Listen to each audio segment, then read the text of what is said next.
Hello' everyone, মোৰ first mini ব্লগলৈ আপোনালোকক সকলোকে স্বাগতম জনাইছোঁ। যিহেতু বৰষুণৰ বতৰ, ইমান দিনৰ পৰা বৰষুণ দি আছে, বলকচোন আমি ক'ৰবাত ওলাই যাওঁ আৰু কিবা গৰম গৰম কিবা খাওঁ বলক। গাইজ, আমি এতিয়া আমাৰ ঘৰৰ ওচৰৰে ৰেষ্টুৰেণ্ট এখনলৈ আহিলোঁ খাবলৈ, আৰু এতিয়া ধুনীয়াকৈ চাহ একাপ অৰ্ডাৰ দিছোঁ। গৰম গৰম চাই এতিয়া ধুনীয়াকৈ খাবহে লাগে ন।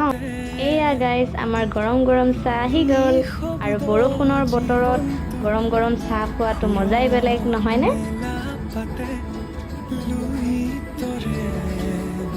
গাইজ, আমাৰ চাহও খোৱা হৈ গ'ল, আৰু এতিয়ালৈ কুলাৰ পিজ্জা আহিয়ে পোৱা নাই, ৰেডি হৈ আহিয়ে পোৱা নাই, বনাই আছে। বলক আপোনালোকক এতিয়া অলপমান এনেই গান গুণগুণাই কেনে আপোনালোকক দেখাই দিওঁ, আপোনালোকক অলপমান গান শুনাও, নহয়নে?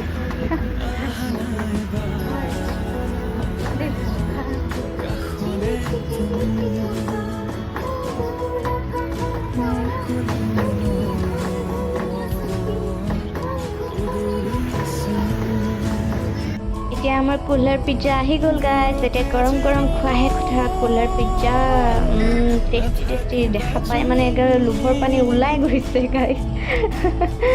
আপোনালোকে কোনে কোনে খাইছে কুলাৰ পিজ্জা, আৰু খাই কেনেকুৱা লাগে ক'বচোন।